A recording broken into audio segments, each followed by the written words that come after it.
Hello la Didi Family, j'espère que tu vas bien. On se retrouve aujourd'hui pour une vidéo d'upcycling. Qu'est-ce que c'est que l'upcycling? C'est le fait d'utiliser des choses anciennes et de les réutiliser pour obtenir quelque chose de nouveau et un peu plus qualitatif. Donc là, on va transformer mes vieilles chaussettes en éponge de rose.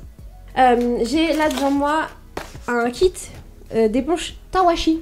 Le Tawashi, mais qu'est-ce que c'est la technique pour vous débarrasser de vos vieilles éponges toutes cracra et adopter une alternative zéro déchet. Ce petit objet green originaire du Japon est né dans l'idée que, dans n'importe quel domaine, les hommes devraient explorer toutes les possibilités pour faire de la récupération et du recyclage. Idéal pour limiter la production des déchets et préserver notre planète. Le tawashi, qui signifie en japonais brosse à laver ou lavette, est tout simplement une éponge créée à partir de matières textiles inutilisées qui allaient prendre le chemin de la poubelle. Apparemment c'est facile, c'est en 15 minutes, donc c'est un DIY, à nouveau on est sur une vidéo complètement DIY. Il est marqué à l'aide de notre tablette. Tissez facilement vos éponges écologiques et initiez-vous au réutilisable en créant des éponges à l'infini. Ok.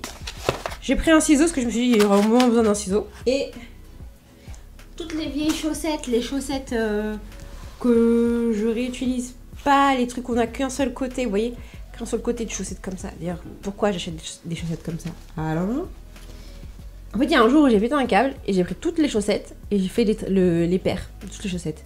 Et ceux que je trouvais pas, je les ai mis dans un sac et je me suis dit, quand je ferai une éponge, enfin quand j'essaierai, hop, j'en ai plein.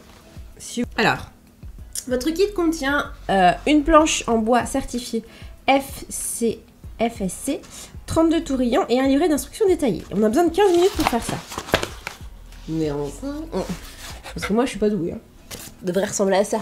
Bien sûr, c'est un kit de chez Pouce Pouce. Je ne sais pas s'ils sont toujours ouverts. Je sais qu'à un moment ils devaient fermer, donc je sais pas. Je vous mettrai le lien quand même en barre d'infos si je le trouve. Ça, chez vous, vous pouvez vous le faire. Hein. Une planche, des trous et des petits bâtons. Ah oui, bah carrément. Bien sûr que vous pouvez vous faire ça vous-même, hein, les amis. Ça, c'est les petits trucs qu'on retrouve chez Ikea, les petits bouts de bois. Alors, première étape, déjà, c'est tout enfoncé, je suppose. Ouais, bah dis donc, on n'est pas rendu, les amis. Hein. 15 minutes. Je suis concentrée. On va mettre mes petits bâtonnets. Je suis concentrée. Ah, ceux-là, ils sont un peu plus grands, ces trous-là. Non, il est un trou plus grand.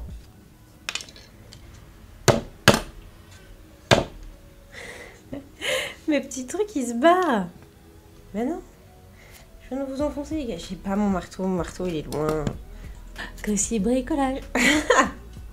Vous pouvez compter sur moi pour ne pas bien faire vos travaux. On va dire que ça a l'air d'être bon. Donc, on a besoin d'une paire de ciseaux de vieux tissu. Découpez vos vieux vêtements en 16 lamelles de 3 cm de largeur environ. Pour choisir votre tissu, on vous laisse regarder la page 6. Les manches de t-shirt, les chaussettes, les leggings ou les collants. Pour cela, vous avez juste à couper des bandes de 2 à 3 cm de largeur.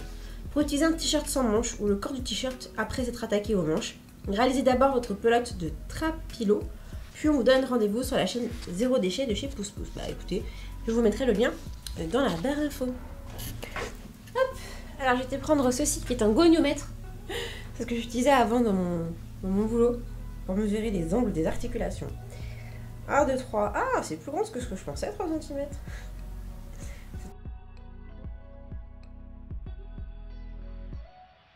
Ok, posez le métier à tisser devant vous et repérez le premier couple de tourillons horizontal, c'est-à-dire le premier tourillon du côté gauche et en face celui du côté droit. Accrochez un bandeau de tissu entre ces deux tourillons.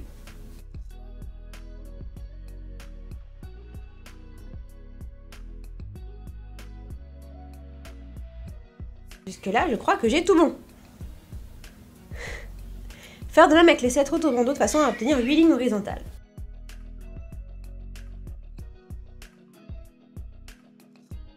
Oh non, je sais ce que je vais faire, je vais les alterner. Ok. Tissez les bandeaux verticaux sur les bandeaux horizontaux. Accrochez l'extrémité d'un bandeau au premier tourillon en bas du carré. Le faire passer au-dessous du premier bandeau, puis au-dessus du deuxième. Des fois, je me dis, je suis pas douée pour certains trucs fait à la main. Ok.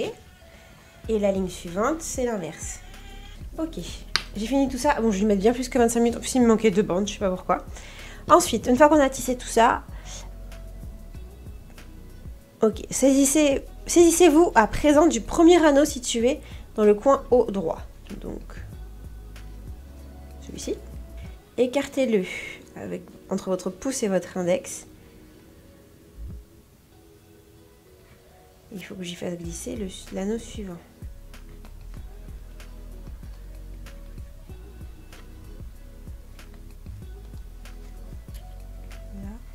Là dedans. Je prends le suivant que je mets là dedans.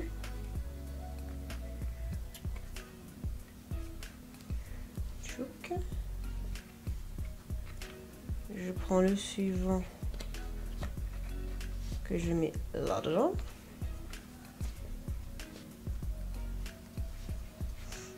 En fait, j'ai bien fait de prendre des couleurs alternées, ça me permet de ne pas me tromper. Hop, le suivant. En fait, ça c'est comme au tricot. Comme je fais du tricot, voyez-vous. J'ai commencé une écharpe quand j'étais enceinte pour Philou, je l'avais jamais fini le pauvre. Mais il a eu froid l'hiver. Il tombait malade tout le temps.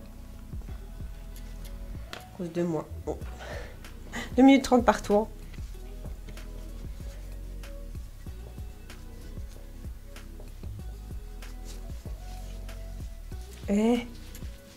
C'est terminé.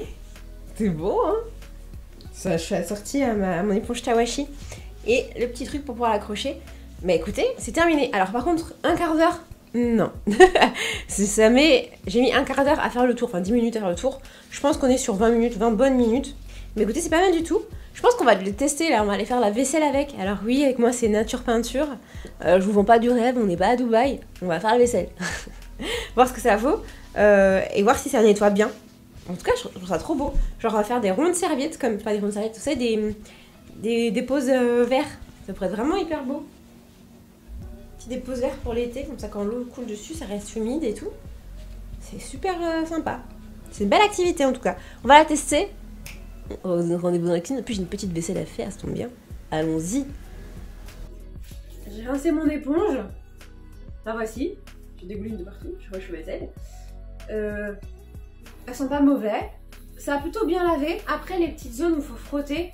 De toute façon, moi je ferai jamais avec un truc vert. Maintenant, j'ai une brosse. Voilà. Que j'utilise pour frotter les petits trucs qu'on frotte avec le petit gras de vert. Ou le gras gris, mais le gras gris, je l'utilise vraiment plus du tout. Là, elle n'a pas bougé du tout. Donc, ce que je vais faire, c'est que je la mets à sécher. Juste ici. Je vous dirai là, juste ici, ce que j'en pense après quelques utilisations. Mais je trouve ça plutôt pas mal. Et donc voilà, j'espère que ce petit DIY vous a plu. Moi, ça m'a amusé de le faire, franchement, super rapide. Si vous avez du temps devant la télé, je vous fais ça tranquille devant une petite série. Vous avez vos petites éponges, vous recyclez, et c'est bien pour la planète, puisqu'on n'utilise pas d'autres matières pour venir les faire. Vous les avez déjà, vos petites chaussettes toutes moins on en a tous dans notre placard. Je vous vois avec vos chaussettes beaucoup plus du tout élastiques. Bref, j'espère que cette vidéo vous a plu. N'hésitez pas à la liker si c'est le cas, à me donner vos idées de prochains DIY prochain crash test que je devrais faire. Moi, votre homme, le serviteur, je les ferai. Et on se retrouve très vite pour une prochaine vidéo.